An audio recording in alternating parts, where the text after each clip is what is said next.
¿Cómo presentarlo a mi amigo Miguel Peralta? Es un dirigente gremial empresario que ha tenido un norte en sus pensamientos y en su estrategia justamente de construcción, que hay muy pocos dirigentes así en la provincia, que tengan justamente un pensamiento y dicen, por esto voy y por esto, como se dice vulgarmente, muero con las botas puestas.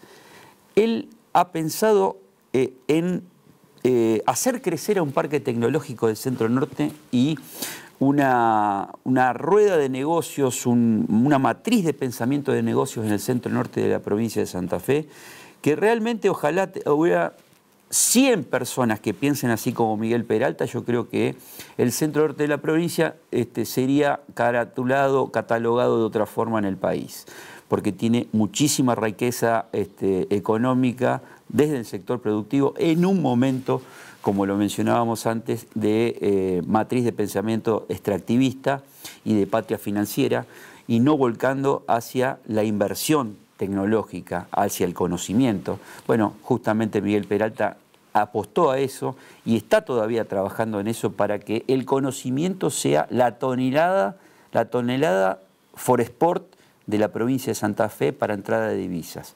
Miguelito, ¿cómo estás? ¿Cómo te va, Rodrigo? Bueno, digamos, te agradezco, por supuesto, la excesiva generosidad de tu ponderación. Pero, digamos, creo que he tratado de interpretar la realidad política o sociopolítica o social, política y económica en estos años que venimos trabajando para difundir, para establecer vinculaciones, para atraer capitales a nuestra economía del conocimiento, con un epicentro, ¿no es cierto?, como sabemos, en el Parque Tecnológico del Litoral Centro. Bueno, y yo creo que es indispensable, yo, si bien tengo una trayectoria política, expreso el sector privado del Parque Tecnológico. Sos de regambre radical. Quería justamente presentarte de esta forma porque muchas veces se le trata de ocultar la regambre. Vos hablás desde un posicionamiento político radical. Tu trayectoria política es a través del radicalismo. Exactamente. Allá lejos, por los años 80, refundamos la Franja Morada en la ciudad de Santa Fe con varios amigos, donde no se tenían. El horizonte de la democracia estaba cerca, pero no era seguro aún. Bueno, yo durante muchos años estuve en esa actividad, pude ser convencional de la Unión Cívica Radical, después un interregno a la actividad privada por las razones de...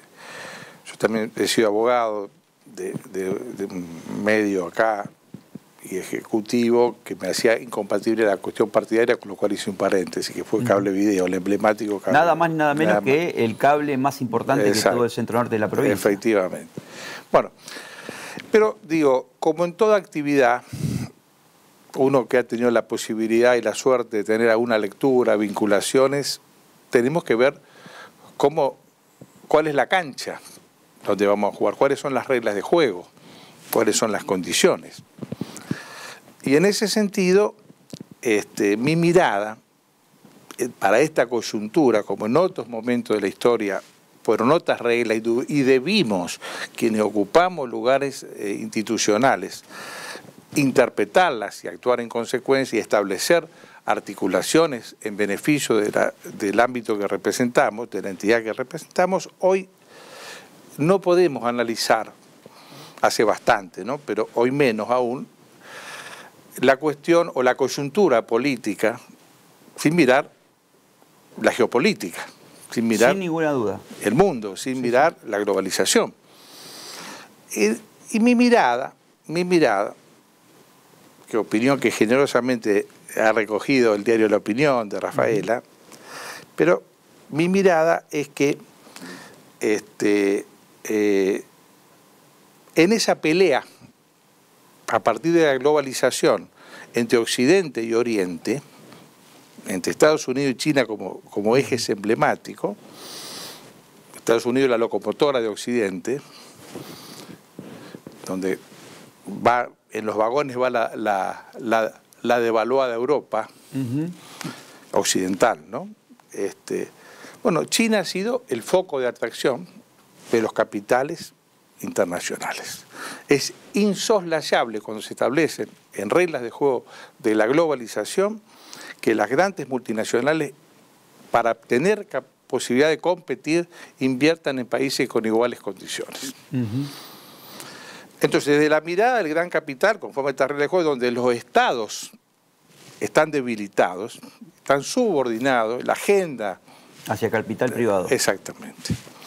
Digamos, China, Singapur, Vietnam, digamos, por las condiciones laborales, desde el punto de vista social, arranca con la mano de obra esclava en realidad, pues después van incorporando otras ventajas competitivas. Bueno, es el foco de atracción de las inversiones internacionales. Por ejemplo, podemos tomar Estados Unidos, Detroit, son pueblos fantasmas, donde estaban las grandes centrales automotrices. ¿Por qué? Porque estaban invirtiendo en Europa, heredera de la cultura, del estado de bienestar de sus trabajadores con las conquistas sociales, no pueden competir con las manos de obra esclava china para atraer capitales. Por eso se está vaciando Europa. Y las grandes también marcas internacionales de vehículos se hacen en China. Entonces, en este contexto, en los centros de poder del mundo, pongámosle con epicentro en Estados Unidos, que por X razones pretenden todavía desarrollar desde Estados Unidos, a pesar de estas condiciones desventajosas para Occidente. Por una raigambre mucho más nacionalista que otra cosa, sobre todo después de Trump, me parece. No creo en eso. Ajá. No creo en eso. Yo no creo en eso. Creo que desde los más egoístas e intereses capitalistas, si uno quiere legítimo, lo de Trump lo podemos conversar, pero justamente se preguntan, estos debates y hay libros ya escritos, si es compatible el capitalismo con la democracia. ¡Apa! Si esto se debate en los siempre era una cosa dependía de la otra. Por supuesto, lo de Fukuyama, ¿no? El fin de la historia, el liberalismo político, el liberalismo económico. Bueno. Hoy se debate. ¿Y cuál es la conclusión? Para los grandes capitales estoy hablando, que no. Que no. Porque en los países autoritarios es donde están las mejores condiciones para invertir. Entonces lanzan al mundo experimentos dentro de lo que resiste Occidente de una democracia de baja intensidad. No logran incorporar desde su voluntad los regímenes como China, pero dentro de esa democracia, entre comillas dicho, de baja intensidad, dentro de lo que resiste lo menos democrático posible, están el experimento de Trump, de Bolsonaro y el de Milei. Interesante. Y a su vez, para que esto suceda, obviamente los dueños del capital, que son los dueños de los medios, que son los dueños de las redes sociales, como ostensiblemente surge del vínculo del actual presidente por el megamillonario Max, primero crearon la demanda a través de las redes. La demanda del cambio, la demanda de la necesidad del ajuste, etcétera, etcétera, que en muchos casos, además, los errores de los gobiernos que precedieron a justificaron, ¿no es cierto?, justificaron esa necesidad. Entonces, esa es la plataforma, desde mi punto de vista. Ese pensamiento, realmente, digamos, es un pensamiento, digamos, lateral, o sea, de cómo una estrategia de demanda, o sea, es el virus y el antídoto. Exactamente. O sea, crearon el virus para generar el antídoto. Sí, o sea, es muy, muy interesante ese pensamiento, no lo había escuchado. Aparte, es lógico, si yo creo en determinado programa económico... Porque uno puede suponer que se necesita el ajuste, pero una plataforma política del ajuste como demanda... Pero, a ver, yo hago una pregunta. Si quienes manejan las redes creen legítimamente, cuestionablemente o lo que fuera, creen en determinado modelo económico, van a crear las condiciones para que esto suceda. Es lo que hicieron. Esto es lo que existe. No estoy juzgando, ¿eh? No, estoy describiendo desde mi óptica. Hay inteligencia emocional pura. Exactamente. Entonces, bueno, ahora la pregunta es, y por supuesto, nuestro gobernador, que te escuché mencionar, está en un corset. ¿Por qué? En realidad, parte de su masa electoral es la masa electoral de Milei. Gran parte de la solución de la provincia, conforme a lo que decía nuestro gobernador, la novedad en la lucha contra los narcos en Rosario está dada por la buena relación con la ministra de Seguridad de la Nación, que es aliada de Milei. La aliada de Milei. La aliada de Milei. Mucho más que Macri. Mucho más que Macri, exactamente. Lo ha sacado de la escena del PRO. Efectivamente. O sea, es prácticamente el pilar político de Milei. ¿Pensás que es más dama de hierro Patricia Bullrich que Victoria Villarroel en estos 5 meses? No. Ajá, ahí estamos. Muy bien, me comparto. No. Pero termino este tema del dilema que tiene nuestro gobernador. Entonces, por un lado, si depende esta solución, conforme a sus dichos, no es mi opinión, pero yo no conozco el tema del narco, él lo dice, de esta articulación de que bajen los gendarmes a Santa Fe, que bajen las fuerzas nacionales. Pero, paradójicamente, esa dupla que provee esa solución es el que lo ajusta. Entonces, ¿qué debe hacer? Si se queja, está acotado por esa necesidad. Bueno, es compleja la situación objetivamente de nuestro gobernador.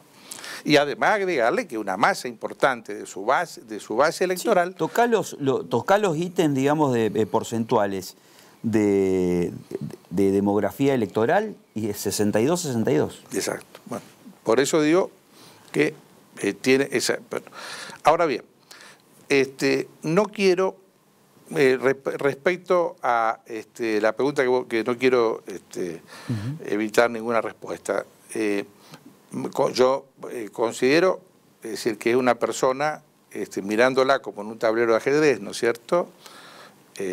Primero, que el origen, la legitimidad política de la vicepresidenta no está en los votos. La legitimidad está en la expresión, en que ella expresa los grandes grupos económicos de nuestro país. Como integrante del denominado Colegio de Abogados de la calle de Montevideo, que aglutina los abogados de nuestro establishment económico argentino. O sea, y de alguna manera ella está representando en el gobierno esa masa crítica de poder económico. Si a esto le agregamos una sagacidad en moverse con autonomía sutil del Ejecutivo, plantando al Senado como una expresión autónoma del Ejecutivo, que lo es por otra parte, pero sin romper, yo creo que estamos ante una persona con una inteligencia política muy importante. Y con la diferencia que, si bien fue inteligente Patricia Bullrich, pero la veo más dependiente a Patricia Bullrich del presidente que a la Villarroel. Miguel, vamos a convocarte porque me interesa mucho de cómo en esta era Milei se puede insertar la economía del conocimiento. Pues sí, bueno, hoy analizamos el marco. Y el marco donde tenemos que insertarnos. Vos ya me mencionás 2 elementos fundamentales en la era Milei. El corset que tiene Puyaro, nuestro gobernador. Efectivamente. Y 2 mujeres que están debajo del poder del presidente, que son importantes en esta era Milei. Te sumaría una tercera, que es la hermana. Sin duda. Y un jefe de gabinete que no habla. Y un embajador interno como el ministro del Interior, que es Guillermo Franco. Todo un panorama que podemos analizar en la próxima, ¿te parece? Agrego algo más, simplemente. Debemos es nuestra responsabilidad, quienes estamos en estas instituciones, conocer las reglas de juego. Porque la eficiencia de nuestra gestión va a depender de cómo interpretemos la realidad. La geopolítica y la economía interna. Exactamente. Y cómo articulemos vinculaciones institucionales con quienes detentan el poder. Miguel, muchas gracias. No, gracias a vos, Rodrigo, como siempre.